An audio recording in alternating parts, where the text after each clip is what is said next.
Every good story has a yin and a yang. Did you think Dragon Ball Z was any different? I figured as much. Your guys' response to our Goku story you never knew was so incredibly wonderful. So if you're watching, then you must love DBZ and all its yin-yang whatchamahoosin'. Today we're gonna focus on the yin, the dark, the Vegeta.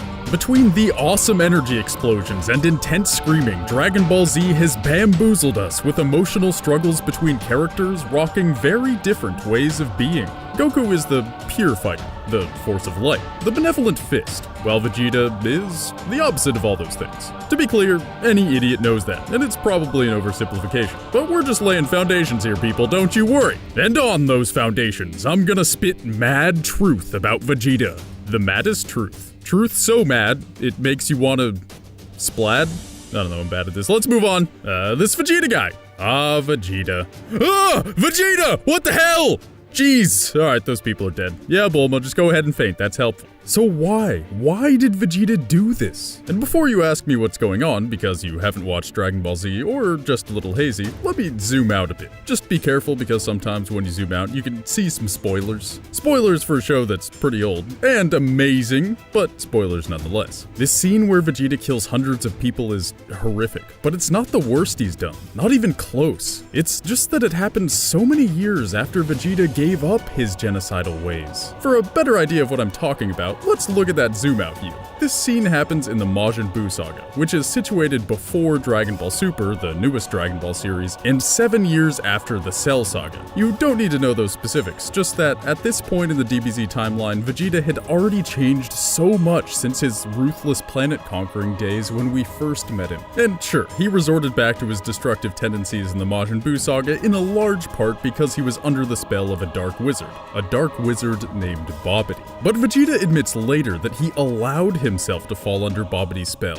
He allowed himself to reawaken the evil in his heart.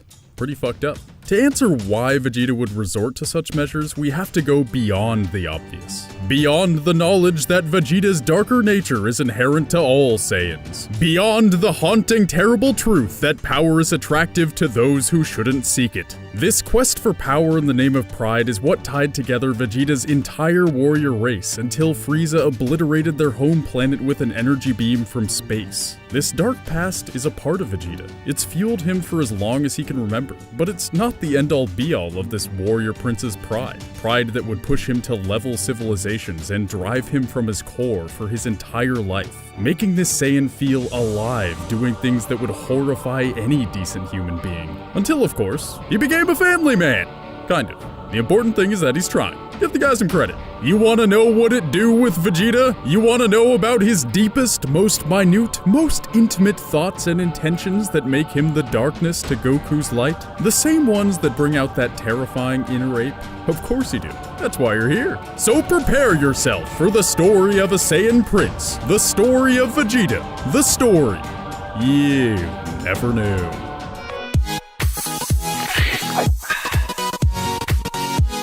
Since I've always been a chronological sort of man, let's start with Vegeta's childhood. As you can imagine, it's less than ideal, yet incredibly ideal at the same time. Contradiction? Not at all. Vegeta is a prince, the son of King Vegeta. He lives a life of wealth and luxury with his every need taken care of, save for his emotional ones. But despite having every opportunity to be pampered and useless, Vegeta always strives for new heights in his own abilities. His father, himself, and most Saiyans spend their lives serving Frieza, trapped under his iron rule, yet craving to please their all-powerful majesty. For Frieza's empire, the Saiyans conquer planets and murder entire civilizations. They aim to make Frieza a profit on the planetary market. They aim to impress, and they do.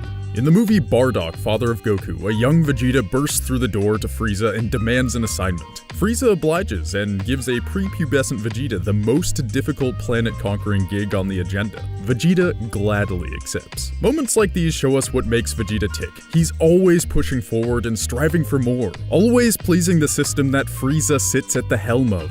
It was the system that the Saiyans thrived and suffered under. It was the system that Frieza took a chunk out of when he completely obliterated obliterated the Saiyan home planet because he feared they were becoming too powerful. Turns out, Frieza's paranoid fantasy wasn't too far off, just by a generation or so, if that's how you want to look at it. But the guy had a solid hunch and followed through with it. I respect that. His solid hunch, as you could imagine, wasn't baseless either. At the time, just before Frieza destroyed the Saiyan home planet, Goku's father Bardock was killing it with his own crew. Platoon?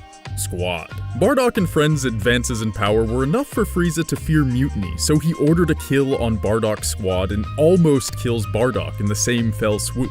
Goku's dad ain't going down that easily, but that's a story for another day. We're talking about Vegeta, right, Mya? The point here is that Vegeta and his race diligently served Frieza, only to be obliterated by his hand. In a stroke of luck, Vegeta was off on his impossibly difficult mission at the time of detonation, encamped alone amongst a massive pile of corpses of his own creation. Vegeta's deep sociopathic and utterly loveless personality can be summed up by his reaction upon hearing that his home planet no longer exists, along with his family, his race, his home. Prince Vegeta, do you copy, sir?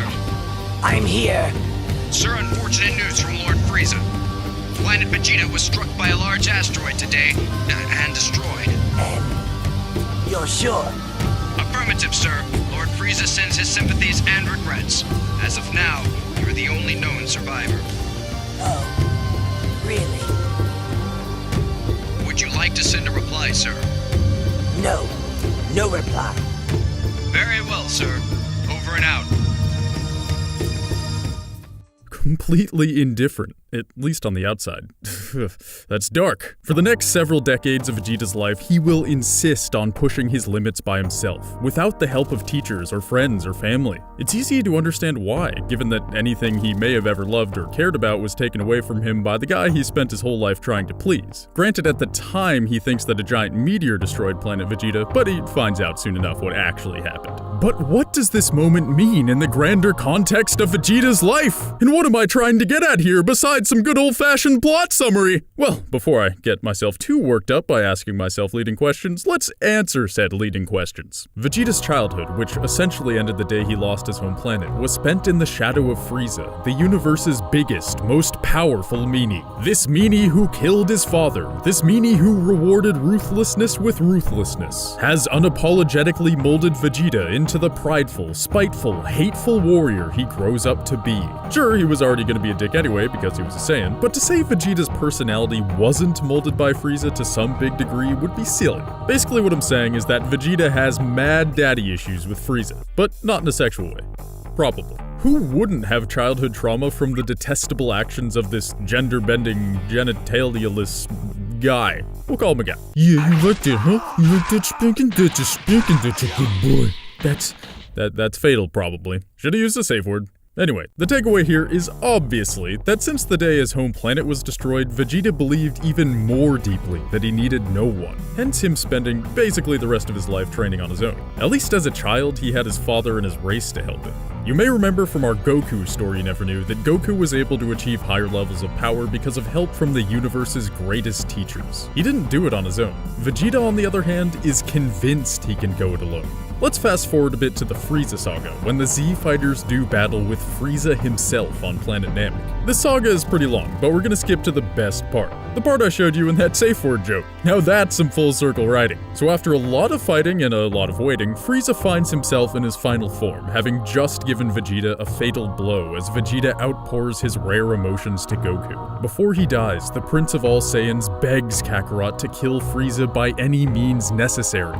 Easily one of the best scenes in Dragon Ball Z, and not a single energy beam was fired. The Saiyan Prince wants Goku to throw emotions away and avenge his people. Goku goes on to say something lame like, "Emotions are my guide, I can't change who I am," which is really just a nice way of telling the dying man next to him to go fuck himself. But we all know he didn't mean it like that. I should also say that one's interpretation of Vegeta's death in this scene does depend on which dub you listen to. In the Japanese dub, Vegeta, among other things, begs Goku to kill Frieza because he wants Frieza to die by the hands of a Saiyan, while the English dub goes on to have Vegeta lamenting about the death of his father at the hands of Frieza. Then there's the DBZ Kai dub, which is more similar to the Japanese one, but no matter which dub you prefer, the takeaway for Vegeta here is the same. Finally, after so many decades of gaining strength for his own selfish desires and relying on no one for his progress, Vegeta admits he isn't strong enough to do what needs to be done. Only Goku can defeat Frieza, and Vegeta knows it, so he gives the only advice he can: stop feeling. It's his first real admission of helplessness that wasn't reluctant. Hell, right before the scene I showed you took place, Vegeta was taunting Frieza that Goku was the Super Saiyan of legend and that Goku was everything the cold-hearted tyrant feared.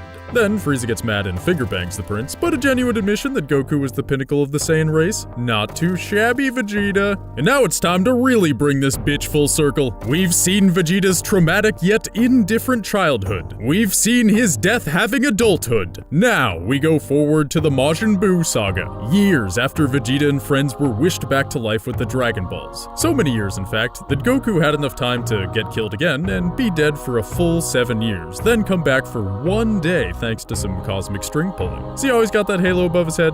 Sure you do. Now, we're going full Quentin Tarantino and going back to that scene from the beginning of the video. This scene is where all our questions about Vegeta get their answers. Possessed by the Dark Wizard Babidi, Vegeta feels an unimaginable power running through him. His forehead is etched with an M to signify his loyalty to Babidi and his Majin magic. Vegeta needs to get Kakarot to fight him, but he won't oblige. To convince Goku, Vegeta effortlessly summons an energy blast, points it at the bleachers of a packed stadium, and fires. It gets him what he wants. But why would he do that? He could have taken the Supreme Kai hostage and threatened to kill him. He could have been more persistent. He could have done a lot of things besides blow up a stadium of people he doesn't give a shit about so that Goku would fight him. The answer to how Vegeta could be so ruthless is simple. He's back.